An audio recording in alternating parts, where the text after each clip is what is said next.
আল্লাহর নিদর্শন আমরা দেখেও দেখি না। আমরা একটা ছাগলের ঘটনায় দেখলাম যে একটা সাধারণ একটা ছাগল, যেটা সাধারণত একটা অসহায় একটা ছাগলকে আমরা অসহায় হিসেবে চিন্তা করি, সেই একটা অসহায় একটা ছাগল হাজার কোটি টাকার একটা মানুষের দাপট একদম উপড়ে ফেললো। যে মানুষটাকে অনেকে ভয় পায়, যে মানুষটার ফোন ধরলে সবাই ঘাবড়ে যায়, সবাই চিন্তা করে হায় হায় কী জানি হবে, একটা সামান্য একটা ছাগল দিয়ে আল্লাহ আমাদেরকে ওনার ক্ষমতা দেখাচ্ছেন, কিন্তু ওই ক্ষমতাটা আমরা দেখেও দেখি না। একটা বিষয়টাকে আপনি চিন্তা করেন, আপনি কোরআনের সাথে মিলান। আপনি দেখেন আমরা সবাই সূরা ফিল পড়ি নামাজে, হ্যাঁ, সূরা ফিলে কি হইল?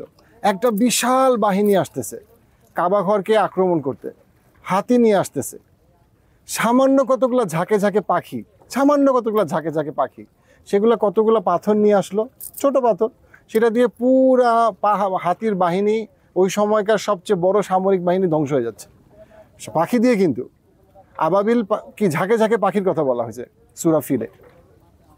আবার আপনি যদি দেখেন সুলাইমান আলাইহিস সালাম তার বিশাল সামরিক বাহিনী নিয়ে যখন আগাচ্ছে, যেটা দিয়ে যেই সামরিক বাহিনীতে সে উনি সারা পৃথিবীর সবচেয়ে বড় রাজত্ব, সেই পুরা বাহিনী থেমে যাচ্ছে একটা পিঁপড়ার কথায়, একটা পিঁপড়ার কথায়। সূরার নাম হলে আপনি যদি দেখেন ফেরাউন, যে পৃথিবীর সবচেয়ে অত্যাচারী শাসকের একজন, সেই অত্যাচারী শাসক কি করতেছে?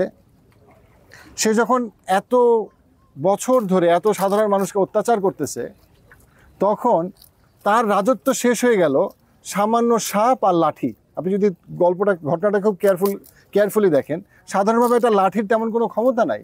সাধারণভাবে একটা সাপ একটা রাজত্বকে কীভাবে শেষ করে দিতে পারে? কিন্তু আল্লাহ ওই সামান্য বিষয়টার মধ্যে, এই সামান্য অসহায় জিনিসগুলোর মধ্যে, ঝাঁকে ঝাঁকে পাখি, লাঠি, সাপ, পিঁপড়া, এর মাধ্যমে আল্লাহ আমাদেরকে কি বুঝাইতেছেন? এই পৃথিবীর সমস্ত কিছু আল্লাহ মানুষের অনুগত করে দিছেন, কিন্তু এগুলো ততক্ষণই অনুগত যতক্ষণ আল্লাহর ব্যাপারে মানুষ অনুগত। আল্লাহর বান্দা হিসেবে আমরা আল্লাহর প্রতি অনুগত। যখন আমরা আল্লাহর প্রতি অকৃতজ্ঞ, তখন আল্লাহ এই সামান্য একটা ছাগল দিয়ে, সামান্য একটা সাপ দিয়ে, একটা লাঠি দিয়ে, একটা পিঁপড়া দিয়ে আমাদেরকে শেষ করে দিতে পারে।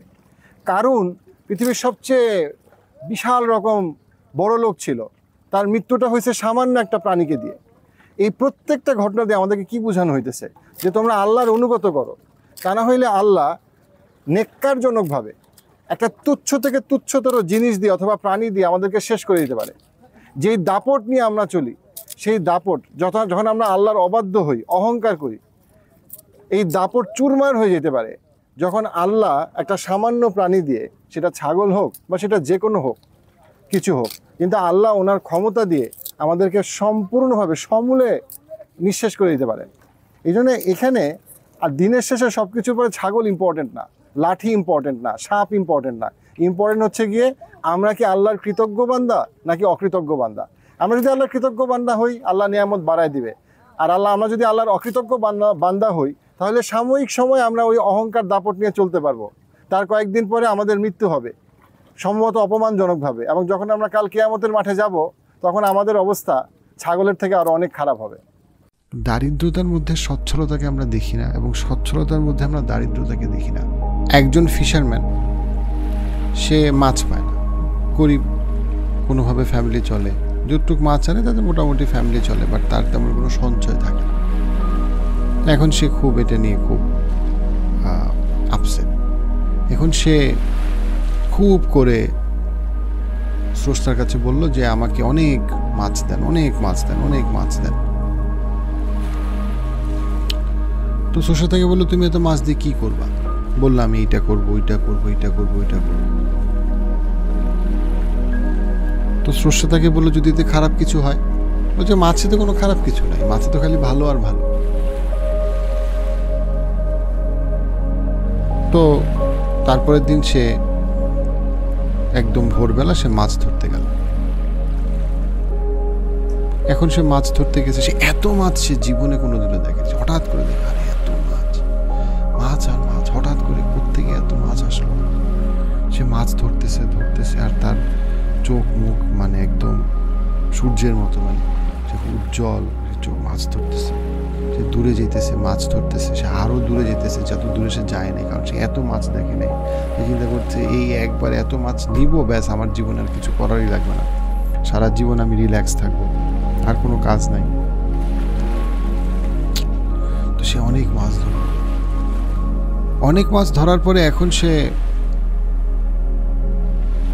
অবস্থা এরকম যে তার পাশে আরেকজন ফিশারম্যান তাকে বললো, এই তুমি কি দেখছো, তোমার তো নৌকা ডুবে যায় অবস্থা, ছোট নৌকা, এত মাছ উঠাইছো, তো ডুবে যাবে।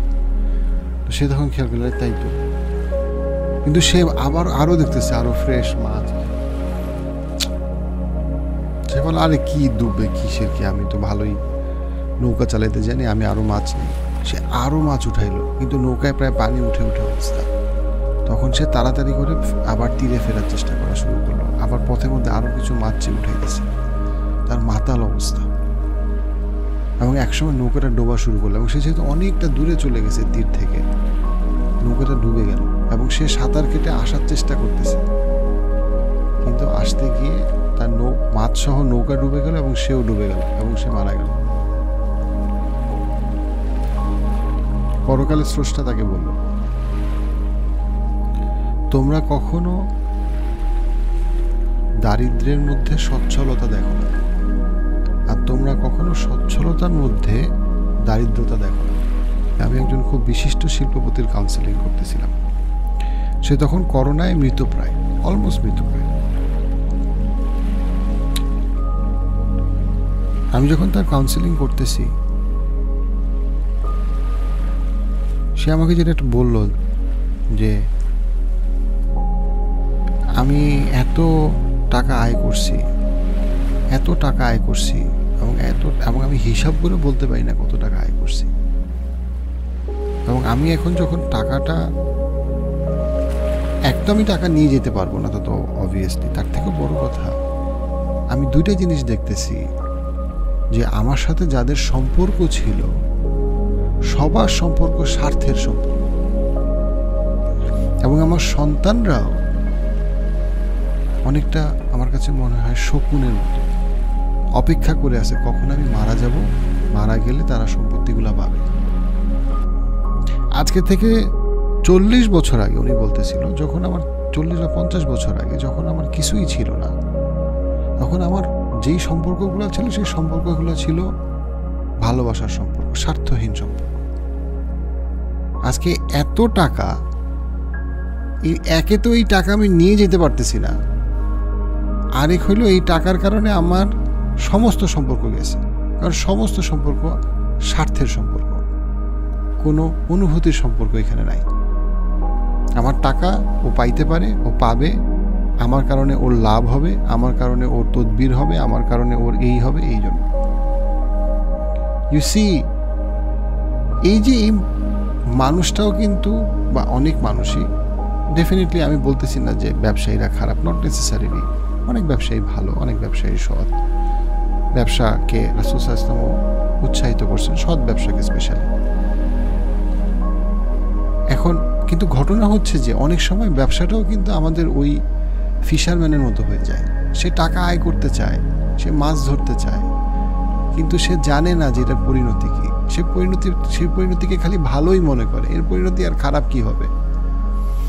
এবং আমাদের অনেক কিছু, আমাদের মানুষের একটা দুর্বলতা হইল যে আমরা রিসোর্সফুল হইতে চাই, যেটা ভালো, কিন্তু আমরা যখন রিসোর্সফুল হইতে চাই তখন আমরা অনেক ক্ষেত্রে ভুলে যাই যে এই রিসোর্সটা দিয়ে আমি আদৌ করবোটা কি, পারপাসটা কি রিসোর্সফুলনেসের। রিসোর্স মানে কি? আমি জ্ঞান অর্জন করতেছি, জ্ঞান একটা রিসোর্স, পপুলারিটি একটা রিসোর্স, টাকা একটা রিসোর্স, ইভেন এক অর্থে আমার ছেলেমেয়েও একটা রিসোর্স, আমার সামাজিক সম্মানও এক অর্থে একটা রিসোর্স, আমাকে মানুষ ট্রাস্ট করে এটাও এক অর্থে একটা রিসোর্স, ক্রেডিবিলিটি ডেফিনেটলি একটা রিসোর্স, রাইট? সব কিছুই রিসোর্স। আমরা আমাদের রিসোর্স বাড়াইতে চাই, ফ্যান্টাস্টিক, রিসোর্স বাড়ানো উচিত। কারণ আপনি বেশি রিসোর্স বাড়াইলে আপনি বেশি মানুষকে হেল্প করতে পারবেন, নিজেকে উজ্জীবিত করতে পারবেন। কিন্তু রিসোর্স বাড়াতে যাচ্ছেন অ্যাট হোয়াট কস্ট? আপনি হয়তো মনে করতেছেন যে খালি রিসোর্স, এই যে ফিশারম্যানের ফিশের মতো, সে মনে করছেন মাছ ধরতে পারাটাই সফলতা। কিন্তু মাছ ধরতে তো একটা প্রসেস, যেটা আপনাকে একটা ডেস্টিনেশনে নেবে। সেই ডেস্টিনেশনটা হচ্ছে সুখী হওয়া, রাইট?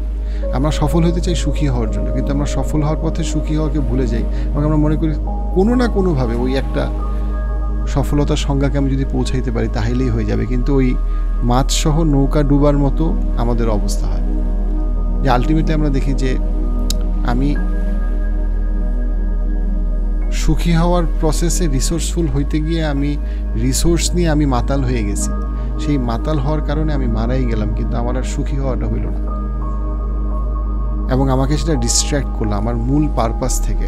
বস্তুবাদী সমাজ তো যেটা তৈরি করতে চায় সেটা হচ্ছে গিয়ে কি, সেটা তৈরি করতে চায় আইডিয়াল কনজিউমার তৈরি করতে চায়, ভোক্তা তৈরি করতে চায়, আদর্শ ভোক্তা তৈরি করতে চায়, ভোগবাদী সমাজ তৈরি করতে চায়। যে আইডিয়াল কনজিউমার, যে সে কখনোই হ্যাপি না। সে মনে করে যে আরেকটু খাইলে, নতুন মোবাইলটা কিনলে, নতুন হেডফোনটা কিনলে, নতুন ল্যাপটপটা কিনলে, নতুন গাড়িটা কিনলে, নতুন ফ্ল্যাটটা কিনলে, নেক্সট প্রমোশনটা পাইলে, নেক্সট ডিগ্রিটা শেষ করলে সে ফুলফিলড হবে। কিন্তু সে ফুলফিলড হবে না। সে তখন তারপরে এটাতে আগ্রহ হারায় ফেলবে। আগ্রহ হারায় ফেলে সে নতুনভাবে সে শূন্যতা অনুভব করবে, আবার সে নিজেকে পূরণ করতে যাবে। সে অজানা কারো কাছে নিজেকে প্রমাণ করতে যাবে, কিন্তু সে জানে না সে কার কাছে প্রমাণ করতেছে। সে তার শূন্যতা পূরণ করার জন্য খাবে, কিন্তু খাওয়ার পরে সে আরও শূন্য হবে। সে আজকে বাই 1 get 1 পিজা খাবে, কালকে বাই 1 get 2 পিজা খাবে, কালকে বাই 1 get 3 পিজা খাবে, কিন্তু তার খিদাটা যাবে না। সে খুব তাড়াতাড়ি তার খিদা চলে আসবে। এইটা হচ্ছে ভোগবাদী সমাজের মূল কথা। তুমি বেশি আয় করো, বেশি ব্যয় করো। তুমি আয় করো কারণ তুমি ব্যয় করবা, তুমি ব্যয় করবা তাই তুমি আয় করবা, কিন্তু তুমি জানো না এই সাইকেলটা তোমাকে কই নিয়ে যাচ্ছে, আনটিল তুমি ওই ফিশারম্যানের মতো তোমার মাছ নিয়ে তুমি ডুবে যাও। আমরা প্রত্যেকটা মানুষই রিসোর্সফুল হব বা হইতে চাবো, আল্লাহর কাছে আরও রিসোর্সের জন্য দোয়া করব, সেটা স্বাভাবিক। আমি প্রমোশন চাবো, আমি জ্ঞান চাবো, আমি কখনো কখনো আমি একটা বিনোদনের কিছু একটা দেখবো, সেটা স্বাভাবিক। কিন্তু আমি ওই বিনোদনকেই আমার জীবন বানায় ফেলবো না। আমি আরও জ্ঞানী হইতে চাবো, বা আমি আরও আমি আমার কাজের মাধ্যমে পরিচিতি পাবো, সেটা কোনো ইস্যু না। এখানে ইস্যুটা হচ্ছে যে আমি এই রিসোর্সগুলো গেইন করতেছে অ্যাট হোয়াট এক্সপেন্স, সেটা হচ্ছে পয়েন্ট। কিসের বিনিময়ে, কিসের জন্য, কিসের আশায়, এবং আমি কোন মাইন্ডসেট নিয়ে, এথিক্যালি নাকি আনএথিক্যালি, সেই জিনিসগুলো হচ্ছে গিয়ে এখানে গুরুত্বপূর্ণ। সো এই আল হাকুমুত তাকাসুরের মধ্যে আল্লাহ এতগুলা চমৎকার সুন্দর জিনিস আল্লাহ নিয়ে আসছেন, এবং আল্লাহ বলছেন হাত্তা জুরতুমুল মাকাবির, মিনিং হচ্ছে একদম কবরে যাওয়ার আগ পর্যন্ত তোমরা এর মধ্যেই ডিস্ট্র্যাক্টেড থাকো, তোমার আরো বেশি লাগবে, তোমার আরো বেশি কমপ্লিট করতে হবে।